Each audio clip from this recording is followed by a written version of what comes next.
Salut à tous et bienvenue sur Hashtag. Notre invité du jour sur son fil d'actualité, c'est SOS et c'est le dernier single qu'on met en favori. Elisa Tovati est sur Hashtag avec nous. C'est parti.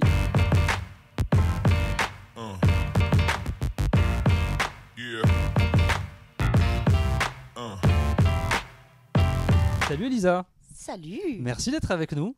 Tu nous reçois on peut dire qu'on est dans la maison de disque là. On est dans la maison de disque. Tu nous reçois à la maison. On est bien, on a un très joli canapé. C'est mieux chez moi, je te dis tout de suite. C'est vrai. Allez, on embarque. Je pense que tu nous accueilleras d'ailleurs avec plaisir. J'ai cru comprendre que tu étais très bonne vivante. Ouais, moi j'aime bien. Pourquoi pas. Venez quand vous voulez. T'aimes les rencontres et t'aimes la vie. On va parler en tout cas de ton single qui est juste ici, l'excellent titre qui s'appelle SOS, où on te découvre dans un registre différent et tu dis j'appelle à l'aide, ça fait des mois. Comment t'es venue l'idée de ce titre-là, l'écriture, l'idée, comment elle est venue ?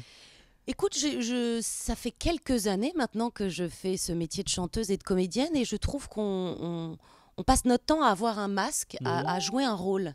C'est-à-dire que moi, quand on parle de moi, on me dit « Oh, t'es plutôt solaire, très souriante et tout ça ». Ma vie n'a pas été tout rouge, comme la tienne d'ailleurs. Ça n'a pas été un long fleuve tranquille. Et donc, à un moment donné, je pense qu'on se cache, qu'on se masque et qu'on laisse filtrer que ce qu'on veut. Et que quand la porte se ferme et qu'on se retrouve à la maison, parfois on a nos doutes, nos angoisses, nos blues, etc. Et c'était important de laisser tomber le masque et de faire une chanson un peu plus à nu en se disant que parfois les gens ne se rendent pas compte qu'on peut être en souffrance. Et que du coup on a des choses à dire et des choses à livrer. Voilà. Ça n'a pas été trop douloureux ce travail à faire où on écrit sur une feuille finalement ces états d'âme, ces Alors thèses c'est douloureux, non, ça fait du bien, mais du coup forcément ça a une importance tout particulière. Donc quand on révèle une chanson comme ça au public et qu'on parle de choses très personnelles, on a envie que ça plaise, on a envie qu'on nous écoute. Donc c'est sûr que c'est encore plus important pour moi que cette chanson ait un bel avenir. Et les gens qui découvrent du coup le titre, qui réagissent beaucoup sur les réseaux sociaux, qu'est-ce qu'ils te disent ? Ils disent ça me touche, j'ai l'impression que tu parles de ma vie, je suis très émue, c'est des mots que j'aurais pu écrire. Moi aussi, je cache une zone d'ombre en moi que je n'ose pas explorer, révéler à mes amis, à ma famille. Mais avant tout, c'est une chanson avec beaucoup d'énergie et c'est vraiment un cri de détresse, mais salvateur. Et quand on entend la mélodie, elle est remplie de foi, d'énergie, de choses positives aussi. Ce n'est pas que quelque chose de négatif, mais c'est une zone de moi un tout petit peu plus fragile, une zone que j'ai moins explorée. Et c'était important pour moi d'être face au public honnête, sincère, et de pouvoir dire, voilà, vous avez connu l'Elisa amoureuse, et il y a eu aussi celle-là, et je vous la présente. Voilà. Et sur ce titre-là, tu as écrit J'ai écrit avec toute l'équipe qui a travaillé avec Claudio Capéo sur Un homme debout. Et ça a été une chance parce que d'abord Claudio a un talent monstrueux et cette chanson était très belle. Et donc j'avais envie de travailler avec cette équipe. Et tu les connaissais du coup ? C'est une nouvelle rencontre Alors c'est des nouvelles rencontres, mais tu sais, parfois tu écoutes des titres à la radio et tu dis oh là, oh c'est beau ça, j'ai envie de savoir qui est derrière ce titre, qui a écrit ce titre. Et j'ai eu la chance de travailler avec eux et d'avoir cette chanson magnifique SOS. Très beau résultat. Et le clip, on peut parler du clip un petit peu. peu. Mais bien sûr. Magnifique clip dans lequel on te voit même enfermé dans une espèce de cuve avec de l'eau. Ouais. T'es pas claustrophobe ou Tu sais, moi j'ai tous les défauts du monde, mais quand on dit moteur, tout d'un coup j'ai des ailes. Donc je peux pas toucher un serpent, mais si tu me dis qu'il faut tourner avec un serpent, tout d'un coup je trouverai l'énergie. C'est un clip où on a beaucoup joué sur la métaphore de la dépression et du masque. Donc quand il y a l'Elisa très souriante, en fait j'ai mes mains qui cachent mon visage et on voit une Elisa souriante. Et quand tout d'un coup je découvre les mains, on a travaillé sur du maquillage et des paillettes noires pour faire un visage plus sombre. Il y a aussi une danseuse qui joue justement la détresse ou les angoisses qui peuvent nous tirailler dans la vie. Et c'est Gilles Paquet-Brenner, qui est un réalisateur de cinéma, qui a travaillé avec Marion Cotillard, qui a fait Les Jolies Choses, qui a travaillé avec beaucoup de stars à l'international et qui a fait des films très puissants, très forts.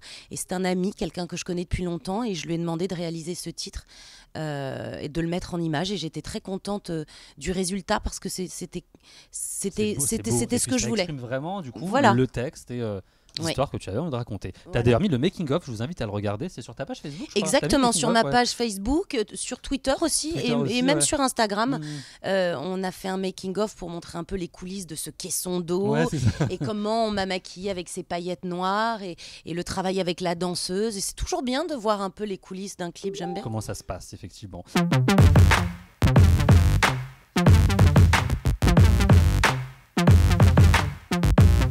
Tu peux nous parler un petit peu de ton prochain album, du coup, sur lequel Oui. tu travailles. Est-ce qu'on va être dans un registre de mélancolie? Est-ce qu'il va y avoir différentes facettes de toi? Quelle Oui, couleur il va y avoir différentes facettes. Je pense que les gens sont touchés quand on leur parle sincèrement de nous. Mhm. Donc il va y avoir des chansons d'amour, il va y avoir des duos, il va y avoir des chansons un peu plus sombres, il va y avoir des chansons de voyage. À travers un album, comme c'est 3-4 ans d'une vie, eh ben, on parle de tout ce qui nous est arrivé et tout ce qui nous a traversé pendant ces années. Donc cet album reflètera mes dernières années. D'accord, Voilà. on va en savoir encore plus sur Elisa, même si on t'a pas mal vu déjà dans d'autres albums et au cinéma et à la télé aussi. Mhm. Tu parles de duo juste? Ouais. On peut avoir des petites infos sur les éventuels duos? Moi, qu'il y aura j'adore partager des chansons avec des chanteurs qui m'apportent beaucoup d'énergie et j'aime mélanger mes voix. Et donc, c'est sûr qu'il va y avoir un ou deux duos dans l'album. Mhm. Je Mais peux t'as pas vous en envie- dire plus. Je me disais, j'essaye d'avoir des infos, mais Elisa, elle ne veut pas nous On dire. est dans tu as la bien maison raison. de 10, s'il y a des micros, je vais me faire tuer. C'est vrai. Mais tu sais quoi, ça nous donnera l'occasion de revenir quand on aura l'info sur Ah bah le très duo. bien, Et avec en parlant de plaisir. duo, il y a eu un tube que tout le monde connaît toujours encore aujourd'hui. Il nous faut en duo avec Tom Dice. Est-ce que quand il est sorti, tu t'es dit ça va faire un carton? Ou tu t'es dit bon, on va sortir le truc, on s'est Non, amusé, non, on va voir? je crois que c'était presque un titre qu'on allait supprimer de l'album. C'est vrai? Parce qu'on trouvait pas vraiment la personne qui pourrait chanter avec moi. Et puis Mhm. tout d'un coup, Tom Dice, ce Belge, est passé à la radio avec une chanson Me and My Guitar. Et j'ai trouvé qu'il avait une voix intéressante. Il est venu. Et puis voilà, il y a eu de la magie. Mais tu sais, il y a des titres merveilleux qui ne passent jamais la rampe des médias et qui ne touchent jamais les gens. Donc j'ai eu la chance d'avoir des radios à ce moment-là qui avaient envie de passer ce titre-là. Et ça m'a donné un très beau succès qui fait beaucoup de bien d'ailleurs. Ouais. Ça fait Très beau beaucoup de titre. bien de pouvoir partager avec les gens un succès, un tube.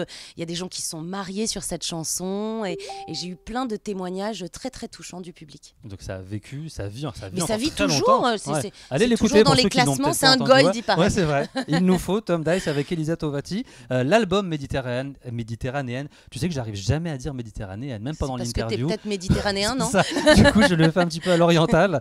Tu as participé à ce très joli album Oui. lancé par Julie Zenati. Quand elle t'a proposé de participer, comment t'as Moi, réagi? j'ai été touchée. C'est un album de femmes, c'est Mhm. des reprises de chansons qui font partie de la Méditerranée.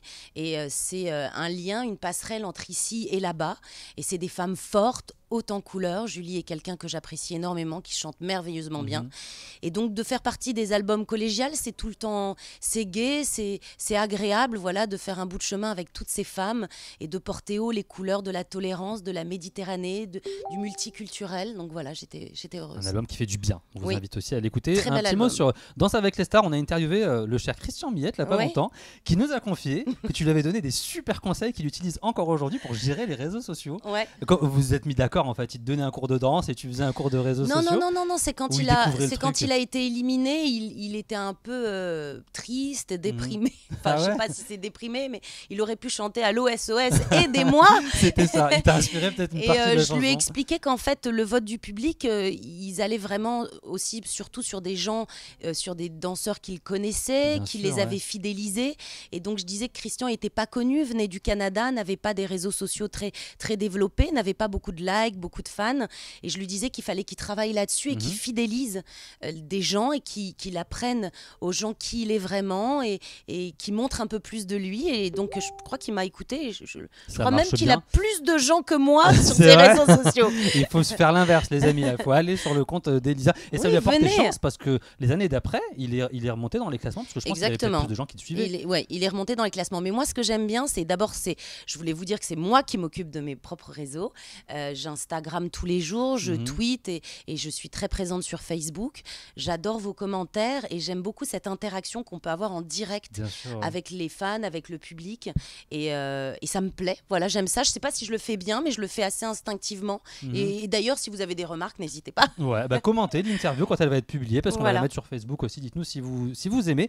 J'avais une dernière question avant de passer à la deuxième partie de l'interview. Tu as dit au magazine Voici, j'ai envie d'être là pour mes enfants, mes amis, j'ai envie de vivre. C'est assez rare quand même. Enfin, moi, j'ai jamais entendu une chanteuse ou une comédienne dire ça, parce qu'on peut se dire, on lui donnera jamais de rôle ou elle fera jamais d'album, parce que du coup, elle privilégie ses enfants. C'est fou de dire ça, non ? Écoute, moi, je suis toujours partie du principe que je peux mourir après ton interview et que je peux traverser et me faire écraser. Le plus tard possible, Elisa, s'il te plaît. J'espère le plus tard possible, mais on ne sait jamais. Donc, de ce principe-là, je suis très carpe diem. J'essaye de profiter du moment présent. Si j'ai un mail que je n'ai pas encore traité, je réponds avant de me coucher. Je dis à mes enfants que je les aime, je les gâte et je fais tout comme j'aime les gens et je leur dis, parce que je n'ai pas envie d'avoir de regrets et je vis comme ça. Donc, forcément, je dors pas beaucoup, mais j'arrive à mener de front une carrière de comédienne, de chanteuse et aussi profiter de ma famille. Il n'y a pas de raison qu'ils soient laissés sur le côté. On les délaisse pas et ils sont là. Et d'ailleurs, si un de tes enfants veut faire de la... c'est peut-être déjà le cas. Ils chantent déjà ou ils jouent la comédie ou pas encore ? Ils chantent, ils font du théâtre, ils font des activités extrascolaires, mais c'est pas encore... S'ils te disent je vais être chanteur, comédien, comédienne, tu les encourages ou tu leur dis attention, c'est pas facile ? Je pense que je dirais comme toutes les mamans, attention, c'est pas facile. Et puis je les encouragerais parce que moi j'ai commencé à 12 ans et que j'ai eu des parents qui m'ont toujours soutenue. Ouais, qu'ils soient heureux le plus important.